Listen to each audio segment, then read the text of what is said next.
Assalamualaikum students, welcome to math class. Today we will start our lecture series of functional analysis. आज हम पढ़ेंगे equivalent norms के बारे में। प्रीवियस लेक्चर में हमने हर स्पेस को बार्नक स्पेस प्रूव किया था, हमने वो टॉपिक कंप्लीट कर लिया। आज हम स्टार्ट करेंगे इक्विवेलेंट नॉर्म। सबसे पहले देखेंगे कि इक्विवेलेंट नॉर्म की डेफिनेशन क्या है और कैसे हम चेक करते हैं कि जो हमारे पास गिवन नॉर्म्स हैं ये इक्विवेलेंट है।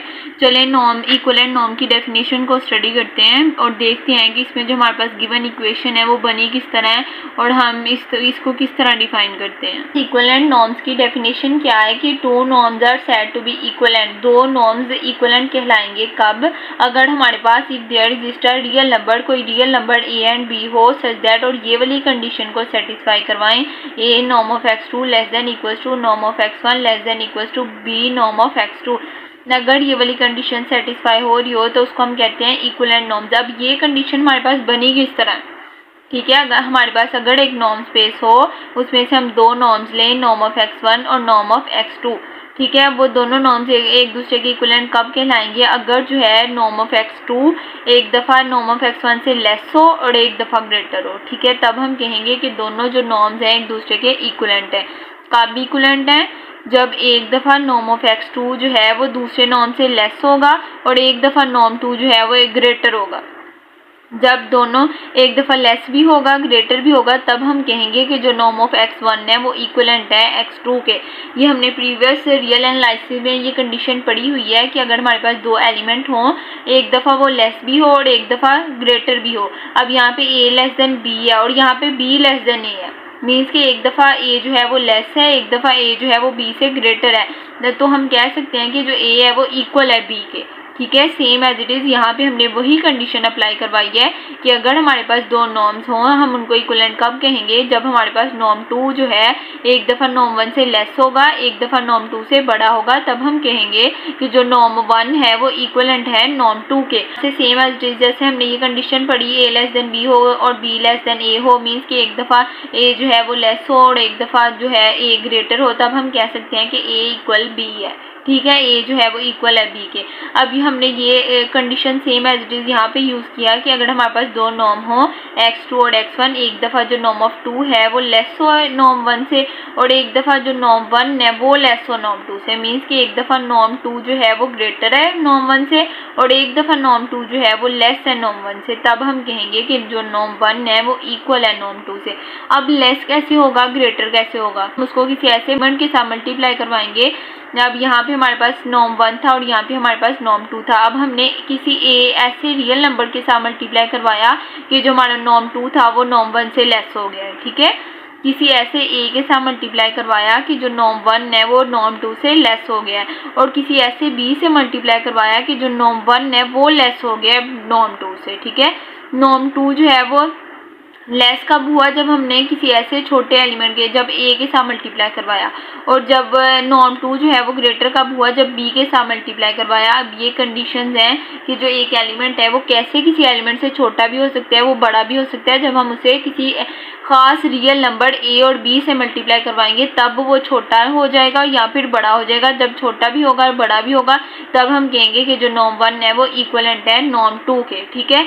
ये कंडीशन हमारे पास, ये जो गिवन कंडीशन है इस तरह हमारे पास बनी है, ठीक है।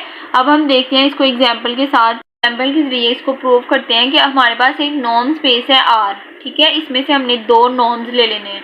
हमारे पास यहाँ भी दो नॉर्म्स थे, अब यहाँ भी हमारे पास एक नॉर्म स्पेस गिवन है, इसमें से हमने दो नॉर्म्स ले लिए हैं, नॉर्म 1 और नॉर्म 2, ठीक है। नॉर्म 1 की वैल्यू क्या है? रियल नंबर है तो नॉर्म 1 की वैल्यू हमारे पास 4 है और नॉर्म 2 की वैल्यू क्या है? हमारे पास 3। और नॉर्म्स इक्विवेलेंट की कंडीशन क्या है? a norm of 2 less than equals to x norm of 1 less than equals to b norm of 2, यही हमारे पास कंडीशन है। अब ये हमारे पास क्या है? नॉर्म 1 जो है ये है नॉर्म 2, नॉर्म 1 की वैल्यू क्या है? 4, नॉर्म 2 की वैल्यू क्या है? 3। अब हमने a और b ऐसे रियल नंबर चूज कर लेने हैं कि जब हम उनको उसके साथ मल्टीप्लाई करवाएं जो नॉर्म 2 है एक दफ़ा नॉर्म 1 से लेस हो जाए और एक दफ़ा नॉर्म 1 से ग्रेटर हो जाए। अब हमने a और b ऐसे चूज करने हैं। अब यहाँ पे हमने a चूज कर लिया 1/2 और b चूज कर लिया 2, ठीक है। और ये हमारे पास नॉर्म 1 है और ये हमारे पास नॉर्म 2 है। हमने a के साथ मल्टीप्लाई करवाया अब हमने ए और बी ऐसे एलिमेंट चूज किए हैं कि जब हम इसको नॉर्म 2 के साथ मल्टीप्लाई करवाएंगे तो एक दफ़ा जो नॉर्म 2 है वो नॉर्म 1 से लेस हो जाएगा और एक दफ़ा वो ग्रेटर हो जाएगा। अब हमने ए चूज़ कर लिया है 1/2 और बी चूज़ कर लिया है 2। जब हम इसको नॉर्म 2 के साथ मल्टीप्लाई करवाएंगे, ये नॉर्म 1 है और ये नॉर्म 2 है, जब हम इसको नॉर्म 2 के साथ मल्टीप्लाई करेंगे तो क्या बन जाएगा 3/2। और जब हम इसको नॉर्म फिर बी से मल्टीप्लाई करवाएंगे, बी क्या है हमारे पास 2, जब हम नॉर्म 2 को बी के साथ मल्टीप्लाई करेंगे तो ये नॉर्म 1 से बड़ा हो जाएगा, जब 1/2 से मल्टीप्लाई करेंगे तो ये छोटा हो जाएगा। और यही हमने प्रूव करना था कि ए हमारे पास कोई ऐसा रियल नंबर है, जब हम इसको नॉर्म बी के साथ मल्टीप्लाई करवाएंगे तो एक दफ़ा वो नॉर्म 1 से छोटा हो जाएगा, जब हम बी से मल्टीप्लाई करेंगे तो वो नॉर्म 1 से बड़ा हो जाएगा। जब हमारे पास नॉर्म 2 जो है वो एक दफ़ा छोटा हो जाए और एक दफ़ा बड़ा हो जाए, तब हम कहते हैं कि जो नॉर्म 1 है वो इक्वलेंट है नॉर्म 2 के। अब यहाँ पे हमारे पास कौन सी कंडीशन बनी, 3/2 less than equals to 4 less than equals to 6। Means कि हमारे पास जो 4 है वो 3/2 से छोटा है, लेकिन 3/2 जो है वो 4 से छोटा है, लेकिन 6 जो है वो 4 से बड़ा है। अब हमने ये कंडीशन को सेटिस्फाई करवा लिया है कि हमारे पास कोई नॉर्म स्पेस थी, उसमें से हमने दो नॉर्म्स लिए x1 और x2। हमने कहा है कि वो कब एक दूसरे के इक्विवेलेंट होंगे, जब हमारे पास जो x2 है वो एक दफ़ा x1 से लेस होगा और एक दफ़ा x1 से ग्रेटर होगा। और लेस कब होगा, जब हम उसको किसी ए रियल नंबर के साथ मल्टीप्लाई करवाएंगे, और ग्रेटर कब होगा, जब हम उसको किसी बी रियल नंबर के साथ मल्टीप्लाई करवाएंगे, जब एक दफ़ा एक नॉर्म जो है वो x1 से लेस आ जाएगा और एक दफ़ा नॉर्म 2 जो है वो x1 से ग्रेटर आ जाएगा, तब हम कहेंगे कि जो x1 है वो इक्वलेंट है x2 के। ये थी हमारे पास इक्विवेलेंट नॉर्म्स की डेफिनेशन। होप सो आप लोग अच्छे से अंडरस्टैंड कर पाए होंगे। अब हम इसके रिलेटेड कुछ इंपॉर्टेंट थ्योरम्स देखते हैं। अब हमारे पास थ्योरम क्या है कि relation of being equivalent to among the norms that can be defined on a linear norm space X, कि हमारे पास जो नॉर्म स्पेस एक्स है, लीनियर नॉर्म स्पेस एक्स है, उसमें से हमने दो इक्वलेंट नॉर्म्स ले लिए हैं। मीन्स के जो हमने नॉर्म लिए हैं वो इक्वलेंट की डेफिनेशन को सेटिस्फाई कर रहे हैं। अब इक्वलेंट की डेफिनेशन क्या है, हमारे पास ये इक्वलेंट की कंडीशन है, और हमने लीनियर नॉर्म स्पेस में से जो भी हमने नॉर्म्स लिए हैं वो इस वाली कंडीशन को सेटिस्फाई कर रहे हैं। ठीक है, उन्होंने कहा है कि जो आपने लीनियर नॉर्म स्पेस में से दो नॉर्म्स लिए हैं वो इक्वलेंट की कंडीशन को सेटिस्फाई कर रहे हैं। आपने ये प्रूव करना है कि जो नॉर्म स्पेस एक्स है वो इक्वलेंस रिलेशन है। ठीक है, इक्वलेंट नॉर्म्स तो हैं, लेकिन आपने क्या प्रूव करना है कि वो इक्वलेंस रिलेशन है। अब हमारे पास इक्वलेंस रिलेशन क्या है कि अगर ये तीन प्रॉपर्टी सेटिस्फाई हों तब हम कहते हैं कि ये जो नॉर्म है वो इक्वलेंस रिलेशन है। अब हमारे पास फर्स्ट प्रॉपर्टी क्या है, रिफ्लेक्सिव प्रॉपर्टी। सेकंड प्रॉपर्टी क्या है, सिमेट्रिक प्रॉपर्टी। और थर्ड प्रॉपर्टी क्या है हमारे पास, ट्रांजिटिव। अगर ये जो दो इक्वलेंट नॉर्म्स हमने लिए हैं अगर वो तीन प्रॉपर्टीज़ को सेटिस्फाई करेंगे तो अब हम कहेंगे कि ये इक्वलेंस रिलेशन है। इक्वलेंस रिलेशन में ये वाली तीन प्रॉपर्टीज़ आती हैं, और इक्वलेंट रिलेशन में हमारे पास जो ऊपर हमने ये वाला रिलेशन पढ़ा है उसमें इक्वलेंट में ये रिलेशन आता है, जबकि इक्वलेंस में ये तीन प्रॉपर्टीज़ आती हैं। उन्होंने कहा है अब हमने जो दो नॉर्म्स लिए हैं वो इक्वलेंट तो हैं, मीन्स कि ये वाली प्रॉपर्टी तो सेटिस्फाई कर रहे हैं। हमने क्या प्रूव करना है कि वो इक्वलेंस है। ये जो तीन प्रॉपर्टीज़ हैं हमने ये सेटिस्फाई करवानी है।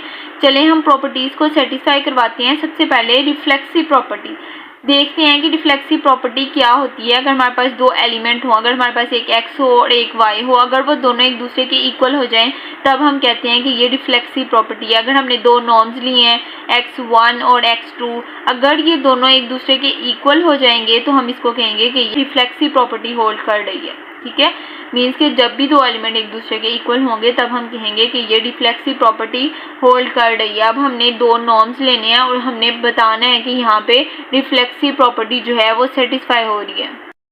हमने लेट कर लिया है कि हमारे पास नॉर्म लीनियर स्पेस है, क्योंकि उन्होंने हमें बताया हुआ है कि हमारे पास फर्स्ट स्पेस कौन सी है, या नॉर्म स्पेस एक्स है। अब यहाँ पे हमने लेट कर लिया है कि हमारे पास कौन सी स्पेस है, नॉर्म लीनियर स्पेस एक्स है विद नॉर्म डिफाइंड ऑन, और उस पर जो नॉर्म है अब हमने ये नॉन लीनियर स्पेस में कोई नॉर्म ले लिया है उसको, क्योंकि हमें पता है कि जो नॉर्म है वो इक्वलेंट की प्रॉपर्टी को सेटिस्फाई करेगा, क्योंकि हमें जो स्टेटमेंट है उसमें बताया हुआ है कि जो भी हम नॉन लीनियर नॉर्म स्पेस में से जो भी नॉर्म लेंगे वो इक्विवेलेंट की कंडीशन को सेटिस्फाई करेगा।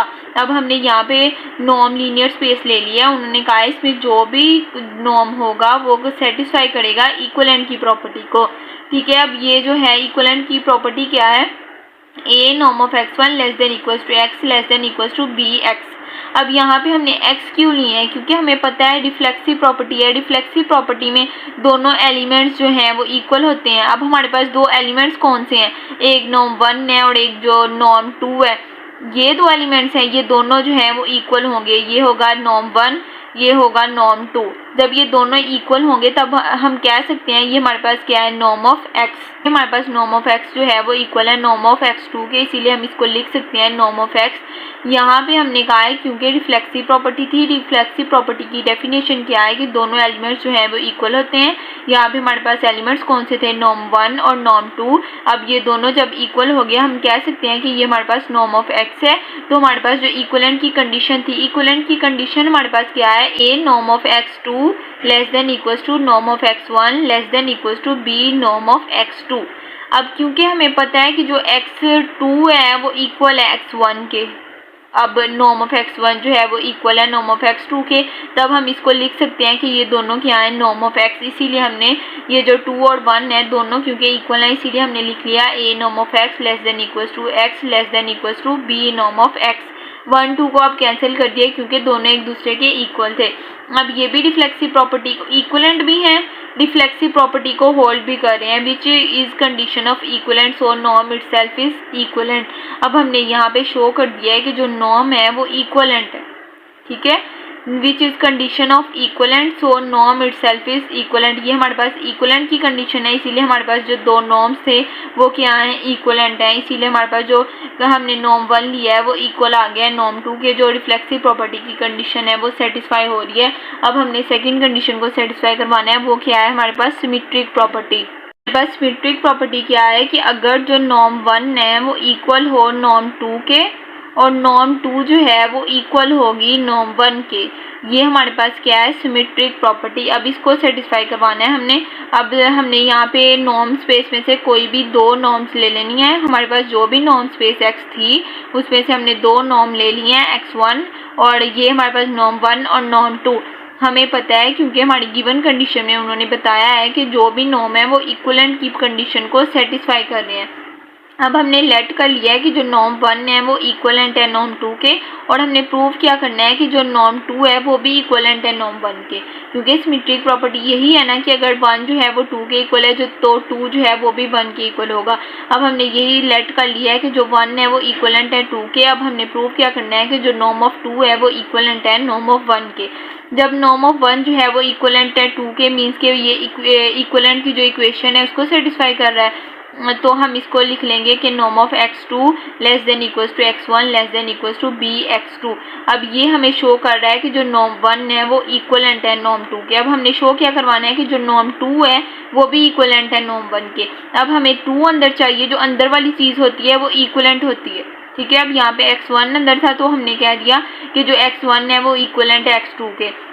अब हमने प्रूव करना है कि जो x2 है वो इक्विवेलेंट है x1 के। अब यहाँ पे हमने x2 को एक तरफ रहने देना है और बाकी सारे एलिमेंट को हमने x1 की तरफ ले जाना है, क्योंकि हमें x2 कॉमन चाहिए। अब यहाँ पे a था, a को हमने 1 के साथ डिवाइड कर दिया, तो हमारे पास क्या इक्वेशन बन गई, norm of x2 less than equals to 1/a norm of x1। And यहाँ से हमारे पास दो इनइक्वालिटीज बन रही हैं, एक ये इनइक्वालिटी और एक ये इनइक्वालिटी। इन दोनों को हमने सेपरेट कर लिया 1/a x1, और यहाँ से हमारे पास जो b है वो इधर आके डिवाइड हो जाएगा, तो 1/b नॉर्म ऑफ x1 जो है वो लेस आ जाएगा नॉर्म ऑफ x2 से। अगर और हमारे पास अब ये दो इक्वेशंस बन गई हैं 1 और 2। अगर हम इन दोनों इक्वेशंस को कंबाइन करें तो हमें साफ नज़र आ रहा है कि जो 1/b x1 नॉर्म है वो लेस है x2 नॉर्म से। ये देखिए यही कंडीशन है ना कि 1/b नॉर्म ऑफ x1 जो है वो लेस है नॉर्म ऑफ x2 से, और x2 जो है वो लेस है 1/a x1 से। ठीक है, अब ये हमारे पास कौन सी कंडीशन है, इक्विवेलेंट कंडीशन। इक्विवेलेंट में यही था ना कि एक जो एलिमेंट है वो लेस भी हो और ग्रेटर भी हो। अब हमने नॉर्म 2 को इक्विवेलेंट प्रूव करना था, तो हमने कह दिया कि जो नॉर्म 1 है वो एक दफ़ा लेस भी है नॉर्म 2 से और एक दफ़ा ग्रेटर भी है, और यही हमारे पास इक्विवेलेंट की कंडीशन थी। अब हमने लेट किया था कि नॉर्म 1 जो है वो इक्वल है 2 के, और हमने प्रूव कर दिया कि जो 2 है वो भी इक्विवेलेंट है नॉर्म 1 के। ये देखिए, अब हमने प्रूव कर दिया कि जो नॉर्म ऑफ 2 है वो भी इक्विवेलेंट है नॉर्म 1 के। यही हमने प्रूव करना था, इसीलिए हमने शो कर दिया कि जो सिमेट्रिक प्रॉपर्टी है वो भी होल्ड कर रही है। अब हमें इक्विवेलेंस की थर्ड प्रॉपर्टी को सेटिस्फाई करना है, जो कि ट्रांजिटिव प्रॉपर्टी। अगर वो भी सेटिस्फाई हो जाएगी तो हम कहेंगे कि हमने जो लीनियर नॉर्म स्पेस ली है वो इक्विवेलेंट की कंडीशन को सेटिस्फाई कर रही थी। तो अगर ये तीनों प्रॉपर्टीज जो हैं वो सेटिस्फाई हो जाएंगी, तब हम कहेंगे कि वो इक्विवेलेंस रिलेशन भी है। इक्विवेलेंट तो था, अब हम इक्विवेलेंस प्रूव कर रहे हैं। चलिए अब हम इक्विवेलेंस की थर्ड प्रॉपर्टी को सेटिस्फाई करते हैं, जो है ट्रांजिटिव प्रॉपर्टी। यहाँ पे हम तीन नॉर्म्स ले लेंगे, norm of x0, norm of x1 और नॉर्म ऑफ x2। ठीक है, ये हमने तीन नॉर्म ले लिए हैं। हम कहेंगे कि a जो है वो इक्वल है b के, मीन्स कि नॉर्म ऑफ x0 जो है वो इक्वल है नॉर्म ऑफ x1 के, और नॉर्म b जो है वो c के, मीन्स कि नॉर्म ऑफ x1 जो है वो इक्वल है नॉर्म ऑफ x2 के। हमने प्रूव क्या करना है, जो a है वो इक्वल है c के, मीन्स कि हमने प्रूव करना है कि जो नॉर्म ऑफ x0 है वो इक्वल है x2 के। ये हमारे पास क्या है, ट्रांजिटिव प्रॉपर्टी। इसको हमने सेटिस्फाई करवाना है कि अगर नॉर्म 1 नोट जो है वो इक्वल है नॉर्म 1 के, नॉर्म 1 जो है वो इक्वल है नॉर्म 2 के, तो हमने प्रूव करना है कि जो नॉर्म ऑफ x नोट है वो इक्वलेंट है नॉर्म ऑफ x2 के। चलिए इसको प्रूव करते हैं। सबसे पहले हमने लेट कर लेना है कि जो नॉर्म ऑफ x नोट है वो इक्वलेंट है x1 के। ठीक है, नॉर्म 1 के। जब नॉर्म नोट जो है वो इक्वलेंट है नॉर्म 1 के, मीन्स कि जो इक्वलेंट की कंडीशन है वो सेटिस्फाई हो रही है। अब यहाँ पे नॉर्म जो नोट है वो इक्वलेंट है, तो उसको हम अंदर ले लेंगे। तो एक दफ़ा जो x1 वाला नॉर्म 1 वाला एलिमेंट जो है उससे लेस होगा, और एक दफ़ा उससे ग्रेटर होगा। लेस कब होगा, जब a से मल्टीप्लाई करेंगे। ग्रेटर कब होगा, जब b से मल्टीप्लाई करेंगे। जब हमने कहा कि नॉर्म नोट जो है वो इक्वलेंट है नॉर्म 1 के, तो ये वाली कंडीशन सेटिस्फाई हो गई। फिर हमने कहा कि जो नॉर्म 1 है वो इक्वलेंट है नॉर्म 2 के। अब यहाँ पे नॉर्म 1 इक्वलेंट है, तो ये नॉर्म 1 अंदर आ जाएगा, और ये नॉर्म 2 जो है वो एक दफ़ा लेस हो जाएगा और एक दफ़ा ग्रेटर हो जाएगा। लेस कब होगा, जब a1 से मल्टीप्लाई करेंगे। जब ग्रेटर कब होगा, जब b1 से मल्टीप्लाई करेंगे। ठीक है, अब ये भी इक्वलेंट की कंडीशन सेटिस्फाई हो रही थी, क्योंकि उन्होंने गिवन दिया हुआ है कि ये दोनों एक दूसरे के इक्वलेंट है। अब हमने प्रूव क्या करना है कि जो नॉर्म नोट है वो इक्वलेंट है नॉर्म 2 के। अगर ये इक्वलेंट प्रूव हो जाएगा तो हम कहेंगे कि ट्रांजिटिव प्रॉपर्टी भी सेटिस्फाई हो रही है। अब हमने नॉर्म नोट को इक्वलेंट प्रूव करना है नॉर्म 2 के। अब ये वाली इक्वेशन को हम मल्टीप्लाई कर लेंगे a के साथ। जब हम इसको a के साथ मल्टीप्लाई करेंगे तो ये क्या बन जाएगा, a1 norm of x2 less than equals to a norm of x1 less than equals to a b1 norm of x2। ये कंडीशन बन गई है। अब यहाँ से हमें पता है ये इक्वेशन 1 है और ये इक्वेशन 2 है, ये सेम एज इट इज आ जाएगा, less than equals to a norm of x1। अब यहाँ से a नॉर्म ऑफ x1 जो है, हमें पता है इक्वेशन 1 में a नॉर्म ऑफ x1 किससे लेस था, नॉर्म ऑफ x नॉट से। अब हम यहाँ लिख सकते हैं कि जो a नॉर्म ऑफ x1 है वो लेस है x नॉट से। अब यहाँ पे हमने a जो है वो नॉर्म ऑफ x1 को यहाँ इक्वेशन 1 के मुताबिक लेस रख लिया है, किसके, नॉर्म ऑफ x नॉट के, और ये वाली हमारे पास condition same as it is आ गई है। अब ये a1 को हम क्या ले लेंगे, a डैश। अब हमने शो क्या करवाना है कि जो नॉर्म x नॉट है वो किसके इक्वलेंट है, x2 के। मीन्स कि हमें x2 वाले एलिमेंट्स चाहिए और क्या चाहिए, नॉर्म ऑफ x नॉट, क्योंकि x नॉट को इक्वलेंट प्रूव करना है x2 के। जिसको इक्वलेंट प्रूव करना है वो क्या है, वो दरमियान में आएगा, और जिसके इक्वलेंट प्रूव करना है वो एक दफ़ा उससे लेस होगा और एक दफ़ा उससे ग्रेटर होगा। लेस कब होगा, जब हम उसको किसी a एलिमेंट के साथ मल्टीप्लाई करेंगे। ग्रेटर कब होगा, जब उसको b एलिमेंट के साथ मल्टीप्लाई करेंगे। अब क्योंकि हमारे पास दो एलिमेंट है तो इसको हम इक्वल रख लेंगे a डैश की, और यहाँ पे भी दो एलिमेंट है तो इसको हम इक्वल रख लेंगे b डैश के। तो हमारे पास सेम एज इट इज फिर इक्वलेंट की कंडीशन बन जाएगी कि a dash norm of x2 less than equals to norm of x not less than equals to b dash norm of x2। अब यहाँ पे हमने ये सेम एज इट इज लिख लिया है कि a dash norm of x2 less than equals to norm of x not less than equals to b dash norm of x2। और यही हमारे पास कौन सी कंडीशन है, इक्वलेंट की कंडीशन है। और ये हमने शो कर दिया है कि जो नॉर्म ऑफ x नॉट है वो इक्वलेंट है नॉर्म ऑफ x2 के, और यही हमने प्रूव करना था, क्योंकि ट्रांजिटिव प्रॉपर्टी में अगर a इक्वल है b के, b इक्वल होगा c के, तब हमने प्रूव करना था कि a इक्वल है c के। अब हमने तीन नॉर्म्स लिए थे, अब हमने प्रूव कर दिया है कि जो अगर x नॉट इक्वल है 1 के, और 1 इक्वल 2 के, तो x नोट जो है वो इक्वलेंट होगा नॉर्म ऑफ x2 के, और यही हमने प्रूव करना था। अब हमने इसकी ट्रांजिटिव प्रॉपर्टी को भी सेटिस्फाई कर लिया था। हमने कहा था कि अगर ये तीनों प्रॉपर्टी सेटिस्फाई होंगी तो हमारे पास जो लीनियर नॉर्म स्पेस है वो इक्वलेंस होगी। इक्वलेंट तो वो थी, अब हमने प्रूव कर दिया है कि वो इक्वलेंस भी है। इक्वलेंस को कैसे प्रूव किया है? 3 कंडीशन को सेटिस्फाई करवा के, रिफ्लेक्सिव, सिमेट्रिक और ट्रांजिटिव। अब हमने ये बहुत इंपॉर्टेंट थ्योरम है जिसका आज हमने प्रूव किया है कि अगर हमारे पास इक्वलेंट लीनियर नॉर्म स्पेस है तो वो इक्वलेंस भी होगी। अगर आप लोगों को कोई कन्फ्यूजन हो तो कमेंट सेक्शन में ज़रूर पूछेगा। अगर आप लोगों को वीडियो पसंद आई हो तो लाइक कीजिएगा, सब्सक्राइब कीजिएगा और फ्रेंड्स के साथ शेयर कीजिएगा। Thank you so much. अल्लाह हाफिज़।